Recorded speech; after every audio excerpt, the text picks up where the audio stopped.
C'est qu'on a peur de vous, que le président Ouattara a peur de votre candidature? Je pense qu'on a tout fait. Nous, on savait, je vais vous donner les noms. Il y avait une équipe à peu près de 10 juristes qui a fouillé le droit ivoirien pour trouver un moyen de m'éliminer. Si ça n'avait pas été ça, ça aurait été autre chose, je vous assure. S'il avait fallu dire que si on mesure plus d'un mètre 93... Mais pourquoi on doit vous éliminer, vous? C'est toute personne qui est en position de gagner. Moi, si vous voulez qu'on regarde les sondages, on a fait des sondages qui sont publics, on les a publiés. Quand on fait des sondages, Messina Group, c'est le groupe... C'est un groupe qui fait du conseil en activité politique. C'était le directeur de campagne d'un certain Barack Obama en 2008 et en 2012, qui a gagné 2 élections américaines. Dans ce sondage, je vois, second tour des élections, vous êtes opposé à Alassane Ouattara, et vous avez 57% des voix contre 43%. C'est ce que nous disent nos sondages. Il a été dit que vous lui avez promis que vous ne serez pas candidat s'il était candidat lui aussi. Je vais vous raconter, cette histoire circule tellement, promue par beaucoup de gens au RHDP. Je vais vous dire, moi, ce qui s'est passé. Donc, en 2022, après avoir eu mon passeport en juin, donc je ne voulais pas rentrer en Côte d'Ivoire avec un passeport français. Voilà d'où tout est venu. Sinon, j'aurais pu prendre un avion avec un passeport. Je voulais revenir dans mon pays, étant parti en 2000, après un coup d'État, dans des conditions très douloureuses pour moi, je ne voulais pas revenir avec un passeport français. Donc c'est pour ça que j'ai obtenu le passeport ivoirien. Le passeport vert, ils m'ont dit que la valise diplomatique passait seulement de temps en temps, que j'avais droit au passeport diplomatique, mais il aurait fallu que j'attende que la valise passe à l'ambassade de Paris. C'est pour ça qu'ils m'ont donné un passeport vert. Il n'y a pas de deal. Mais pour fournir un passeport vert, quand même, ça ne se donne pas comme ça, on donne des documents. J'ai vu la difficulté avec laquelle, par exemple, le président Gbagbo a eu du mal à avoir le sien. J'ai le dossier, j'ai donné un certificat de nationalité qui a été délivré à Toumoudi, que ma famille est allée chercher. Mais vous aviez un certificat de nationalité alors que vous aviez un passeport français? Oui, mais parce que j'en ai jamais empêché. Écoutez, je ne veux pas citer trop de noms, mais le nombre d'Ivoiriens qui ont un passeport français, vous rigolez. Vous rigolez, vous êtes sérieux? Et qui ont des papiers ivoiriens, mais il y en a des dizaines de milliers. Mais est-ce qu'à un moment, vous lui avez dit au président Ouattara que vous ne serez pas candidat s'il est candidat? J'arrive, je vous fais la genèse des choses. Août 2022, mon souhait, parce que moi je fais des vœux, c'était que si Dieu faisait, parce que je suis parti vraiment de Côte d'Ivoire dans des conditions douloureuses, en 2000 après le coup d'État. Après ça, j'ai aidé, moi je n'aime pas les pouvoirs militaires, j'ai aidé le président Gbagbo à faire partir le général Guèye. Quand le général Guèye est parti en novembre 2000, M. Président Gbagbo m'a demandé de revenir en Côte d'Ivoire. Je suis revenu pour 24 heures. Il m'a fait l'honneur de me recevoir avec son épouse, Simone, et ma sœur, Yamousso. Il m'a dit qu'ils avaient fait un sondage au FPI et qu'ils envisageaient de me nommer Premier ministre. Et je lui ai dit, moi, je ne souhaite plus faire de politique. Ça a été une expérience de 6 ans. J'ai repris ma carrière dans le privé. Je suis content qu'il y ait un civil au pouvoir en Côte d'Ivoire. Vraiment, on reste en contact, mais merci. Il ne m'en a pas tenu rigueur, je suis parti. Voilà comment je suis parti. La dernière fois de Côte d'Ivoire, en novembre 2000. Août 2022. Je vous passe les détails. Je reviens, le président a insisté pour que... Je voulais aller d'abord saluer le président Bédié, qui avait été mon patron, je voulais aller à Yamoussoukro, je voulais atterrir à Yamoussoukro. Ça ne m'a pas été autorisé. On dit qu'il fallait que j'atterrisse à Abidjan, que j'aille voir le président Ouattara en premier. J'ai accepté. Oui. Vous étiez en avion privé, on a dit de ne pas atterrir. Non, avant de partir, on a soumis un plan de vol qui a été rejeté. On n'a pas eu l'autorisation d'atterrir à Yamoussoukro. Mais est-ce que c'est le président qui... C'est le président, c'est écrit, ce sont les textes, c'est le président de la République qui donne les autorisations d'atterrissage de jets privés en Côte d'Ivoire. Moi, j'ai découvert ça à l'occasion de ça. J'aurais aussi pu dire, j'ai dû faire ma recherche et savoir ça. Non, je ne savais pas ça. Bon, on découvre des choses. Donc, je suis allé le voir, respectueusement, avec mon grand frère Augustin, mon grand frère Aziz, ma grande sœur Yamousso, je suis le plus jeune, on est 4 survivants. Toute la famille Thiam, il nous a reçus très gentiment, lui-même et sa femme, chez lui à Cocody. J'avais beaucoup réfléchi à cet entretien. Donc on a échangé des amabilités. Et ensuite, je lui ai dit, Monsieur le Président, est-ce que je peux avoir un tête-à-tête avec vous? D'ailleurs, ce que j'ai fait aussi avec le président Gbagbo, qui m'a reçu par la suite, avec le président Bédié. Chaque fois, j'ai demandé un tête-à-tête. Il y a trop d'oreilles en Afrique. Donc, et voici ce que je lui ai dit.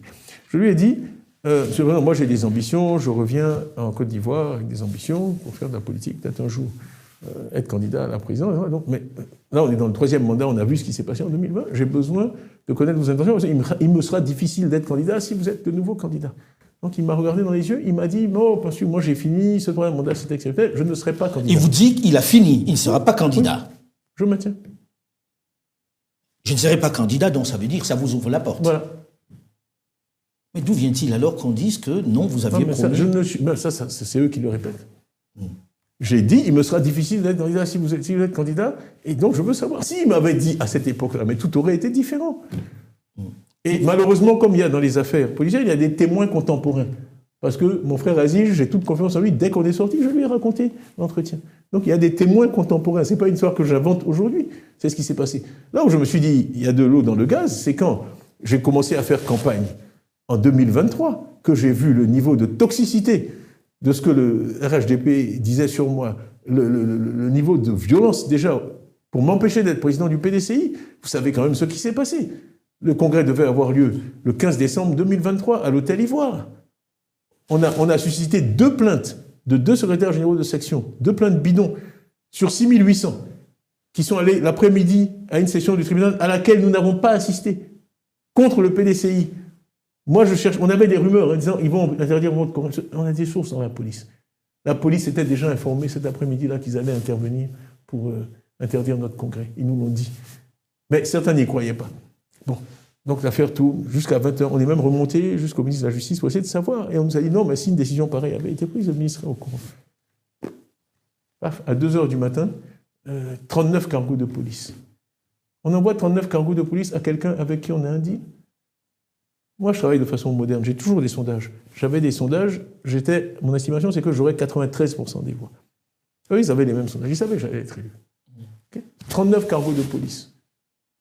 Donc pour vous, aujourd'hui... Donc la première agression, le 9 décembre 2023, j'ai dit ceci, dans un grand discours à Yamoussoukro pour lancer ma campagne, pour être président du PDCI, que nous étions un parti qui avait l'ambition de diriger le pays, qu'on devait être un parti national, et j'ai dit ceci, j'ai dit qu'il fallait que le PDCI revienne au Nord. Je n'ai pas dit qu'on reconquiert le Nord, qu'on domine le Nord, j'ai juste qu'on revienne au Nord. Et c'est là que M. Bakongo, le dimanche soir, m'a injurié en disant que je ne portais pas les mêmes boubous que les autres, m'a injurié en djoula, que je m'étais enfui au premier tir de Kalachnikov. Donc, ces agressions idiotes ont commencé dès fin 2023. Ensuite, on m'a empêché de tenir le congrès. Il a fallu qu'on ruse, qu'on déplace le congrès à Yamoussoukro, parce qu'ils avaient commis l'erreur d'interdire la tenue du congrès à Abidjan. D'accord ? Donc, on a décidé de le tenir le samedi à Abidjan. Et le jeudi, les deux mêmes ont reporté plainte. Le jeudi à 17h, ils étaient prêts. La même juge, d'ailleurs, qui a statué le 22 avril 2025, c'est la même juge, qui a fait l'opération du 15 décembre 2023, interdisant mon congrès, qui ensuite, le jeudi, devait statuer sur la nouvelle plainte, parce que maintenant, il voulait qu'il soit interdit pour toujours, sur toute l'étendue du territoire, d'élire un nouveau président. Où est-ce qu'on a vu un parti comme le PDCI? Et c'est la décision de justice qui était prête. J'ai dû ruser. On a trouvé le matin un des deux qui était caché à Grand-Laou. On l'a ramené à Abidjan et on les a convaincus tous les deux. Ils ont retiré leur plainte à 16h45. Voilà comment l'affaire a pu se faire et j'ai pu être élu le samedi avec 96,47% des voix. Alors, qu'est-ce qui peut susciter autant d'animosité? Est-ce que ça veut dire très clairement que même si ce n'est pas encore annoncé, il est clair que le président Alassane Dramane Ouattara sera candidat? Ça fait pas l'ombre d'un doute. Et il aurait peur de vous croiser? Moi, je ne sais pas. Moi, j'aurais géré ça différemment. Vu la conversation qu'on a eue, si, dans la vie, on peut changer d'avis. Le président Houphouët-Boigny disait toujours, il n'y a que les imbéciles qui ne changent jamais d'avis. Il m'a dit ça en août 2022. Si après, les circonstances ont évolué, et même mon aîné, il estime qu'il n'a pas à s'expliquer devant moi, mais il m'envoie quelqu'un pour dire, bon voilà, jeune frère, on avait eu cette conversation, je t'ai dit que je n'allais pas me présenter, mais les circonstances ont changé, je te demande en tant que patriote ou en tant qu'Ivoirien, est-ce que cette démarche a eu lieu? Alors tant que cette démarche n'a pas eu lieu, vous ne vous êtes plus jamais revu, alors on doit se taire et cesser de m'accuser et de me traiter de menteur, parce que c'est pas moi le menteur. C'est pas moi le menteur. Autre discussion que l'on écoute, enfin, autre réflexion que l'on écoute pas mal. Tidiane Thiam, est-ce que vous êtes le candidat de Paris? Parce que Paris, mais c'est ridicule. C'est ridicule. Votre proximité avec Emmanuel Macron fait que certains vous perçoivent comme le candidat de Paris. Toute personne qui me connaît sait que je ne mélange pas le personnel et le professionnel. Il y a suffisamment de gens dans mon entourage qui en ont pâti. Je ne mélange pas. Mais vous savez très bien que dans le climat actuel... Chacun est comme il est. Attendez, sur la France, vraiment, j'ai écrit un article. Qu'est-ce qu'être le français? C'était BBA qui m'avait demandé de l'écrire. Où j'ai parlé de la discrimination dont j'ai été victime en France. Moi, je suis allé en Angleterre en 2002 parce que mon épouse, qui était américaine, m'a dit « Tu ne seras jamais rien ici. Ils sont tellement racistes, tu ne seras jamais rien. » Et je l'ai écrit. Enfin, mes camarades de promotion, Frédéric Oudéa a été patron de la Société Générale. Comment il s'appelle? L'autre qui a été patron de... Son nom m'échappe, je suis fatigué. De BNP Paribas, son nom me reviendra. Il est de ma promotion. Tous mes camarades de promotion, patrons de LVMH. Et moi, j'avais aucune proposition. Je suis allé en Angleterre. En 7 ans, je suis devenu... Oui, mais peut-être qu'on se repêche un peu en se disant, Tidiane Thiam, il va être un bon collaborateur. Ils m'ont donné des prix. Il y a eu la France, cet homme que la France regrette d'avoir laissé partir. J'ai eu tout ça. La France sait très bien que...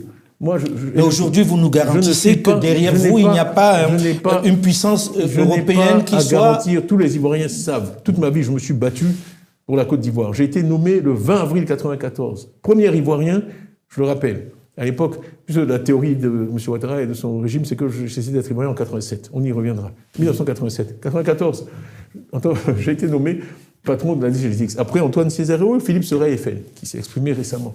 Bon, j'ai été nommé. Il y avait 150 expatriés à la DCGTX sur 4000 employés.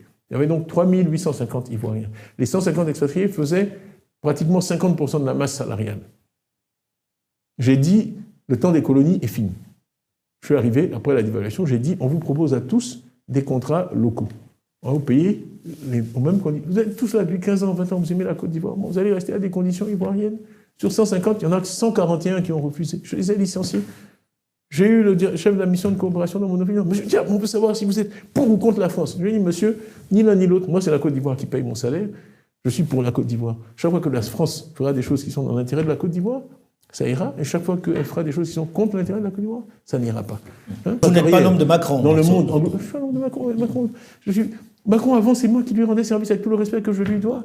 J'étais CEO bien avant qu'il occupe des fonctions importantes. J'étais CEO en 2009, à 46 ans. J'étais CEO d'une des plus grosses sociétés de Grande-Bretagne. J'ai été président de l'association des assureurs britanniques. C'est la 3e industrie de Grande-Bretagne. J'ai été élu. Enfin, quand même. Alors, certains disent... donc la France, certains disent que votre bagarre... Je suis ni pro, ni anti-français. OK ? Je suis pour la Côte d'Ivoire. Et les pays étrangers, l'extérieur du monde, on doit les utiliser. D'abord, il n'est pas de vent favorable pour celui qui ne sait où aller. C'est Sénèque. Hein, bon. Il faut savoir ce qu'on veut et ensuite utiliser le reste du monde pour atteindre ses objectifs. Ça n'a pas de chance d'être anti-français ou pro-français. Moi, je suis pro-Côte d'Ivoire. Alors, certains disent... Vous avez le même parcours quasiment, du moins professionnel, avec Alassane Dramane Ouattara. Qu'est-ce que vous allez apporter de plus qu'il n'est déjà fait? Est-ce que vous savez ce que c'est le Fortune 500? Non, vous allez nous l'expliquer. Les 500 premières sociétés du monde, par chiffre d'affaires. On n'entre pas dans ce club-là facilement. J'ai été 11 ans patron de Fortune 500. Vous voulez dire qu'il n'a pas votre parcours et que... On a des parcours différents, c'est tout. C'est un fonctionnaire international au FMI. Moi, je gérais des boîtes qui avaient 1300 milliards de dollars de total de bilan. En Indonésie, j'avais 220 000 employés. Mais qu'est-ce que vous allez faire qu'il ne peut faire, puisque lui aussi, il avait des relations, il a des relations, il a ramené des fonds dans le pays. Fonctionnaire ou entrepreneur, leader du secteur, c'est la même chose. Mais sur quelle planète vous vivez? C'est un fonctionnaire international. Arrêtez. Au FMI, on est payé 400 000, 500 000 dollars par an. Un CEO de fortune gagne 10 millions de dollars par an. Ça fait 20 fois. C'est pas la même chose. Donc vous pensez qu'il n'est plus à la hauteur? Je ne sais pas qui il est. Moi, je suis un homme du privé. Ce que je peux apporter, c'est de la création d'emplois. Je sais comment on investit, je sais comment on dirige une entreprise. Je suis un manager, je l'ai prouvé. C'est pas une question de relation. Moi, je connais Mike Bloomberg parce que Crédit Suisse est un des plus gros clients de Bloomberg dans le monde. Je connais... Mais il a toujours dit qu'il avait aussi des grandes relations, des relations importantes. Le FMI, le rôle qu'il joue dans l'économie mondiale. Ils viennent dans les pays de temps en temps et ils regardent les grands équilibres macroéconomiques. Ça n'a rien à voir avec être sur les marchés tous les jours et que ça a un impact sur votre compte d'exploitation. Alors si vous deviez dresser son bilan aujourd'hui, on n'a rien à voir. Si vous deviez dresser son bilan... Je ne dis pas qu'il a un mauvais profil, je dis juste que de dire qu'on a le même profil, c'est de l'ignorance pure. Voilà. Mais est-ce que son bilan est mauvais? Être au FMI, ou être patron d'une Fortune 500, c'est la même chose, c'est de l'ignorance pure, ça n'a rien à voir. C'est comme jouer au football et jouer au hockey, c'est deux sports différents. Voilà, point à la ligne. Bon, excusez-moi, c'est pas pour me vanter, mais à chaque fois après, il dit qu'il était toujours premier, j'étais pas deuxième. Ils veulent que je dise que j'étais deuxième? J'étais premier de Côte d'Ivoire. J'ai aussi été premier du Maroc au BEPC. Donc c'est pas juste en Côte d'Ivoire, c'est pas au Fouet-de-Boigny. Bon, CEO de Fortune 500, j'ai été 11 ans, monsieur CEO de Fortune. Je parle pas d'Africains. Il y a peu d'êtres humains à qui c'est arrivé. Mais en même temps, les gens se disent, bon, j'ai beaucoup apporté à ce pays. On a fait que appliquer à monsieur Thiam la loi. D'accord. Donc ce sont des défenseurs de l'état de droit qui kidnappent les gens en plein jour, dans la rue, par des gendarmes en civil. Les gendarmes n'ont pas le droit d'opérer en civil. Okay, les gendarmes font partie de l'armée. Okay, ça, c'est un. Ce sont des gens qui respectent le droit. Le droit dit que la révision de la liste électorale doit avoir lieu chaque année. Ils n'en ont pas fait en 2022. En 2015, elle a eu lieu en juin-juillet, avant l'élection, ce qui est normal et bien. En 2020, elle a eu lieu en juin-juillet, avant l'élection, ce qui est normal et bien. Et puis en 2025, où on a éliminé M. Thiam, où il pourrait se réinscrire. Si on faisait la RLE en juin-juillet, subitement on décide qu'elle aura lieu après l'élection. Donc vous pouvez marquer des buts, mais après la fin du match, dit l'arbitre. Donc c'est ridicule. Même de votre parti, monsieur Thiam, il y a Jean-Louis Billon. Oui, Dieu. Oui, ok, allons-y. Pourquoi, mon Dieu? C'est quelqu'un, il aurait pu se présenter. Il y a eu 15 élections depuis que je suis arrivé. Il y a eu la convention. Il aurait pu venir se présenter pour être candidat. Aujourd'hui, si vous n'êtes pas candidat, M. Thiam, est-ce que c'est possible qu'il soit la solution B? Non. Non? Non. Parce qu'on n'est pas au Sénégal. Que les gens arrêtent, qu'ils réfléchissent 2 minutes. OK? Au Sénégal, M. Sonko, M. Duma, au Sénégal, peut-être vous avez noté que M. Macky Sall n'était pas candidat. C'est pour ça que j'aime pas répondre aux questions hypothétiques. Donc, ce qui s'est passé, personne ne sait ce qui se serait passé au Sénégal si Macky s'était imposé comme candidat pour une 3e fois. D'accord? Le fait qu'il ne soit pas candidat a ouvert le jeu politique. On n'est pas dans ce scénario en Côte d'Ivoire. On est face à quelqu'un qui veut faire un 4e mandat anticonstitutionnel. Une réforme constitutionnelle que j'ai proposée. J'ai dit, on dira maintenant dans la constitution ivoirienne que de la naissance à la mort, aucun être humain ne peut faire plus de 2 mandats. Parce que, vraiment, l'arithmétique présidentielle africaine, le 2 Elle n'est pas qu'africaine, on voit des choses aux États-Unis aussi le 4 qui commencent à... Moi, c'est pas comme ça qu'on m'a appris à compter à l'école. Donc, je vais proposer cette réforme où on dira qu'au cours d'une vie humaine, de la naissance jusqu'à la mort, aucun être humain ne peut faire plus de 2 mandats, qu'ils soient séparés et successifs. Et on dira, si jamais il y a résurrection, il faudra qu'elle soit constatée par une équipe de médecins. Il y en a qui vont dire, oui, d'accord, mais je suis mort, je suis revenu. OK? On connaît leur imagination. Mais vous... Pour moi, c'est quelqu'un qui ne se comporte pas de façon adulte et responsable. Je n'ai jamais voulu parler de lui, mais tout son comportement depuis mon retour en ville. Parce que je ne le connais pas. Je l'ai rencontré une fois dans ma vie. Moi, je ne parle pas des gens que je ne connais pas. C'est un principe que j'essaie d'apprendre aux hommes politiques ivoiriens. Je l'ai rencontré une fois dans ma vie, en tête à tête. Une fois, le 11 mars 2024. Ouais. Si je pose la question, c'est qu'on a vu au PPACI, il y a quelqu'un qui s'est déclaré candidat au cas. Oui, mais Dombello a dit qu'il sera candidat. Net après moi, Dombello, c'est pas Billon, il a fait des choses pour la Côte d'Ivoire. En Côte d'Ivoire, pour être quand même crédible, je suis désolé, moi le 3e pont, là, je l'ai signé en décembre 99, j'ai fait la centrale d'Azizo, j'ai fait des écoles partout, tous les centres électoraux où j'allais, c'est des écoles que j'ai construites, des écoles BAD, des collèges, des lycées de Boundiali. Bon, les Ivoiriens, ils vous connaissent à travers des réalisations. Qu'est-ce que M. Billon a fait? Il est le premier employeur du pays, par exemple. Je vous parle de faire à la force du poignet, pas hériter. Je dis fait. Je me bats pour que ce qui est le mieux pour la Côte d'Ivoire se fasse. L'intérêt de la Côte d'Ivoire, c'est que tout le monde soit candidat. Il faut tourner la page. On ne va pas éternellement reprendre ceux qui ont mis le feu au pays et qui ont créé tous ces problèmes. On ne va pas éternellement les laisser prendre les Ivoiriens en otage. Aujourd'hui, les Ivoiriens ont peur. J'ai dit, un de mes objectifs, c'est de libérer les Ivoiriens de la peur. Sous moi, il n'y aura pas d'enlèvement extrajudiciaire. Je sais pas, à mon âge, je vais me transformer en dictateur. Vous paraphrasez le général de Gaulle sur ce coup-là.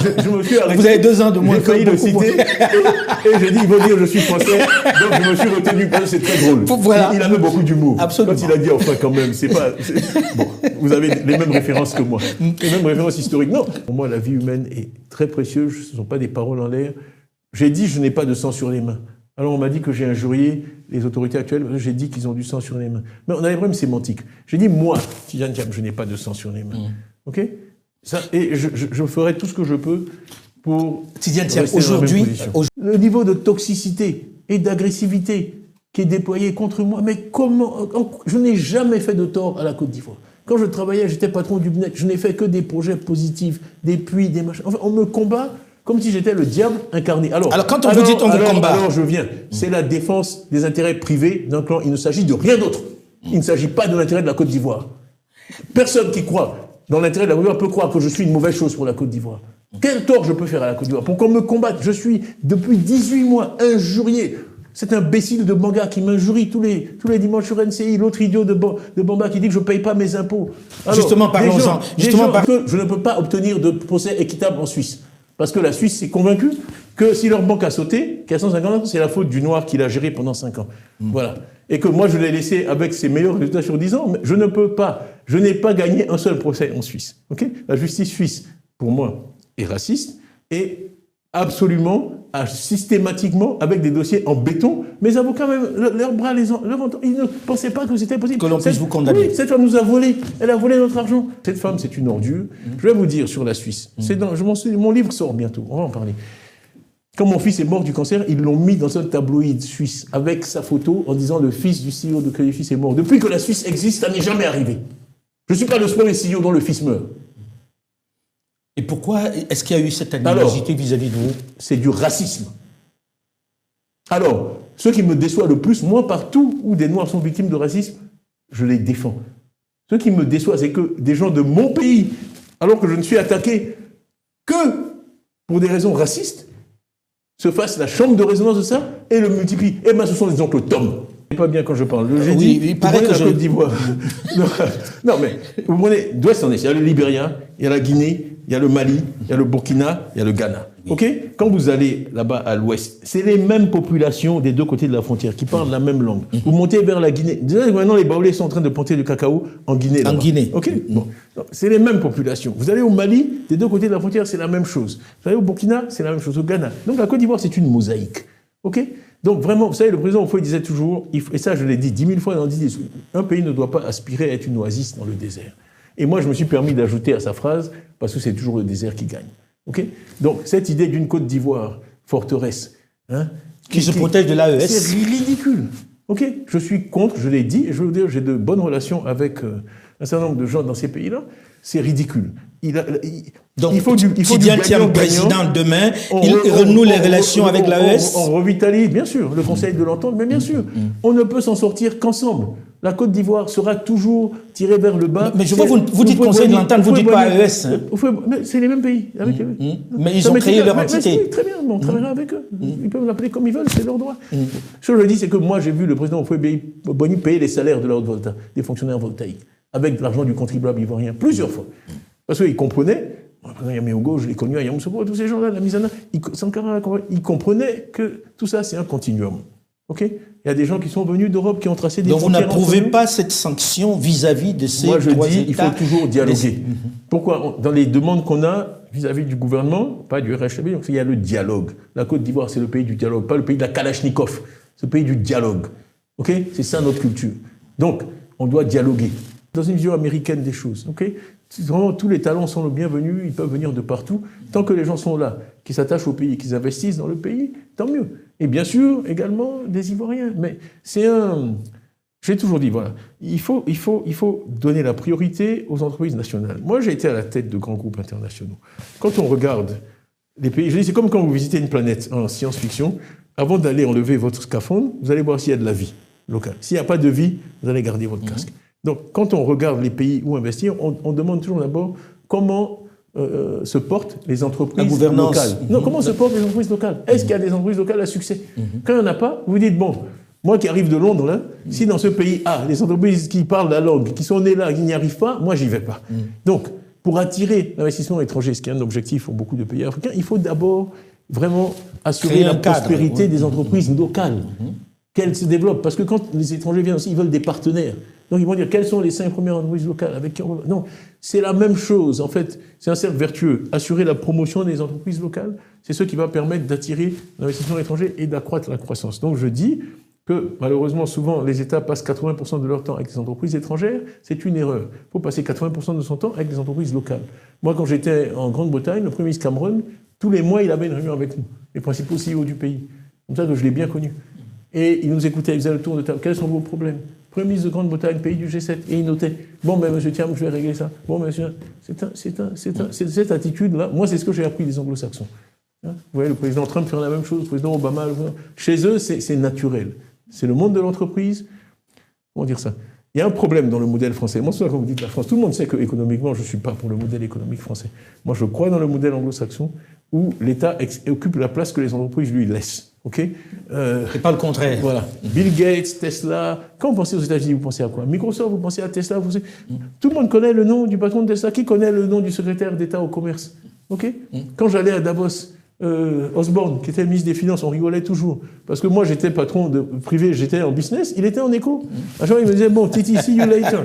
Et il me disait, je vais travailler vos